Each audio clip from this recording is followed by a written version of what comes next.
Hello and welcome to Finextra TV. I'm Hannah Wallace and we're here at NextGen Nordics in Stockholm. With me now from JP Morgan Chase is Katja Lehr. Katja, thank you very much for taking the time to speak with us. Thank you for having me, Anna. Really good to have you on and away from the busy event behind us.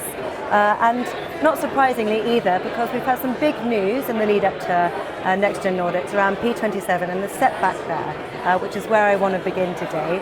What are your thoughts on that, and how do you think that's having an impact on harmonization? Well, let me say first, it was a very sad news. I think it has been a long way in the making, and then shortly before the conference, learning that, well, there's some second thoughts and there is the license being withdrawn. That was a bit of a sad information, sad news. I do hope, though, and I've heard it today, it's considered a bump in the road, and I really, really hope it's going to go forward. We are not stopping the initiative here. From a European perspective and an harmonization perspective, I want to look at it in a positive way. It sets, I think, the message, it is not easy. No. It is not easy harmonizing different systems, currencies, ways of working, regulation.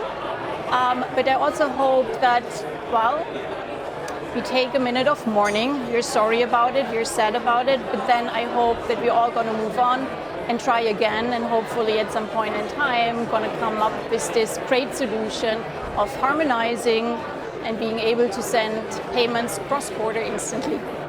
Well, Katja, thank you so much for your comments on P27 there. And now talking about the benefits and opportunities around cross-border payments, technology solutions, what would it mean to gain access to new currencies and indeed jurisdictions? What about that? Right, so let me maybe take it and divide it in two different steps.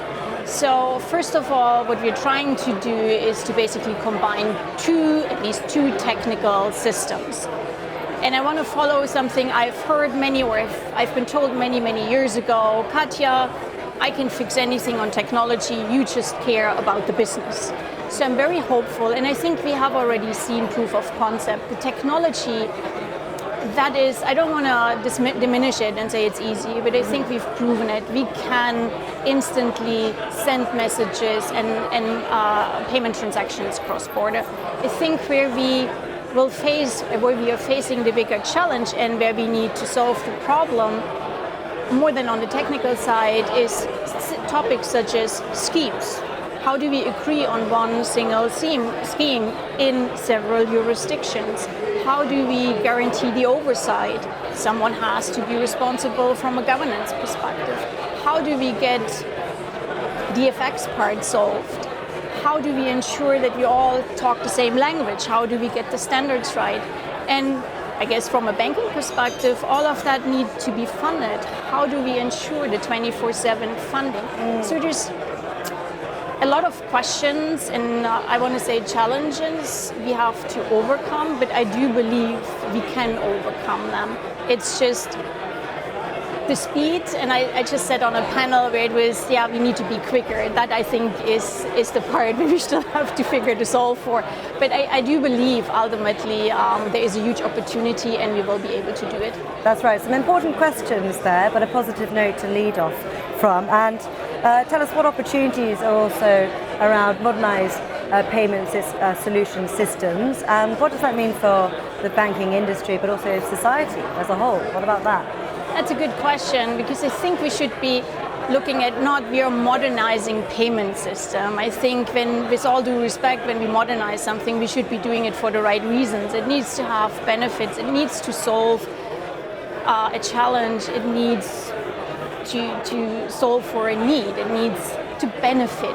So I think there's various ways to look at it, and we can look at modernizing and saying, well, we take the current local centralized infrastructure and we put overlay service on it, and we do see fintechs, banks do that, make it easier, make the user experience more innovative so that clients can have a better and easier use of the account and of the payment instruction.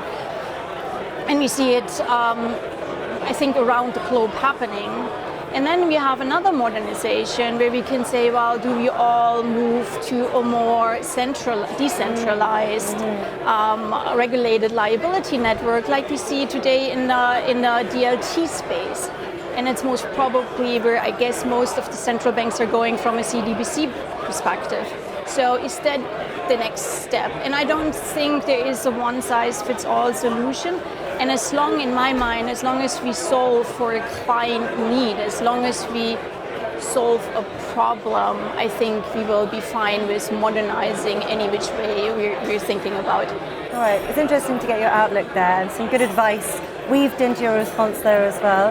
And look, Katja, I'll let you get back to the event. It's heating up behind us as we speak, but thank you so much for your insights. It's been a pleasure. Thank you for having me, Anna.